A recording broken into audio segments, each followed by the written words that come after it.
ever scrolled your phone and suddenly a random picture appeared? You look at the colorful character dancing and screaming weird things. Do you wonder who these characters are and what are the influences of them on social media? These characters are what we call BRAINROT. They are high-stimulating yet low-quality characters that lack several educational and artistic value. They can leave negative impacts on physical and mental health of children users. Today, in our presentation, me and NGảo giả are going to talk about how the brain reacts to BRAINROT and what are the major influences of BRAINROT on a children's cognitive, emotional, and educational development. Let's first dive into the reason why this trend is so viral. So if you have a habit of scrolling online, you might notice that the content are constantly changing. They have rapid plot twists and they are changing. They are enthusiastic, entertaining with several colors that are extremely vibrant. It is really easy to watch, emotionally engaging, and highly shareable, so people naturally react and share it. Social media algorithms amplify this loop, helping the content spread rapidly. In short, BRAINROT is designed to capture the user's attention and go viral. Let us understand what happens when we watch BRAINROT. What is the process that happens in our mind? So first, if you notice, the bright color and fast motion that comes from these content would actually activate the rods and cones system in your eye, and it sets the signals to the sensory, which would actually react to intense signals, and it captures attention of watchers almost instantly, even without meaning. Then, the brain would have the incentive to ultimately catch the content without intensity or value. So in this case, the brain would just capture ultimately the intensity rather than the value, which means that the content you are observing in lacks several meaning and value.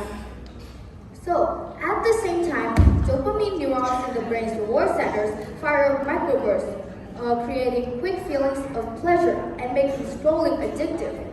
The prefrontal cortex, or the PFC, is responsible for reasoning, planning, and self-control, can barely function because the content moves too rapidly for it.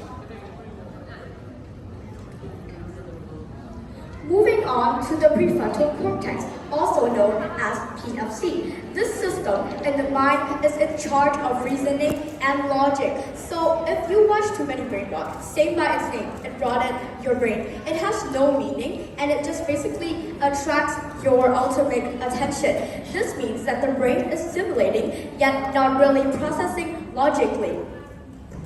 Over time, we talk about the neural adaptation, which is in charge of adapting something and in charge of inhabiting something.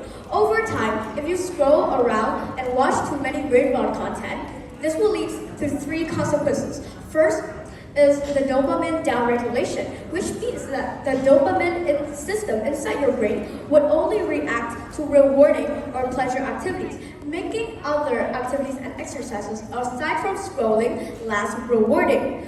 Second scenario is attention network shift towards distraction-based focus.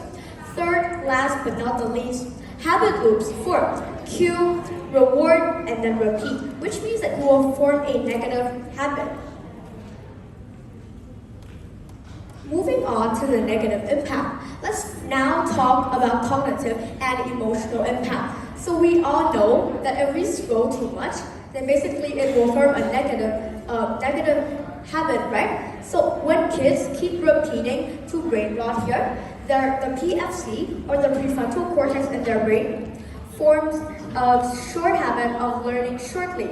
So this means that they would only absorb little by little. So this leads to a shortage of concentration, which means that it will be very negative for you to absorb information.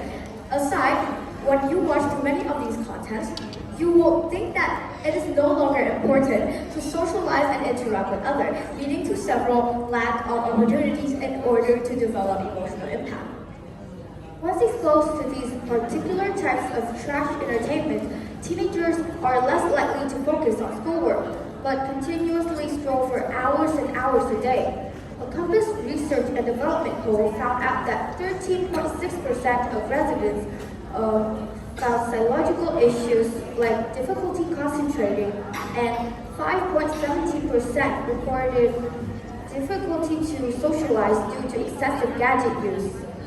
So, precepts like just one more scroll or what's the matter with entertaining yourself just advise users to continuously scroll. Over time, it might leave influences in their academic overall outcomes.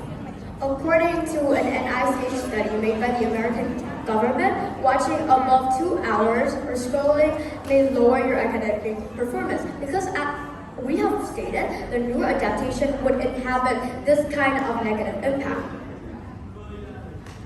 So it leads us to our major question. What should we do as society or even as users ourselves? So first, parental awareness. Parents don't just stop by limiting time.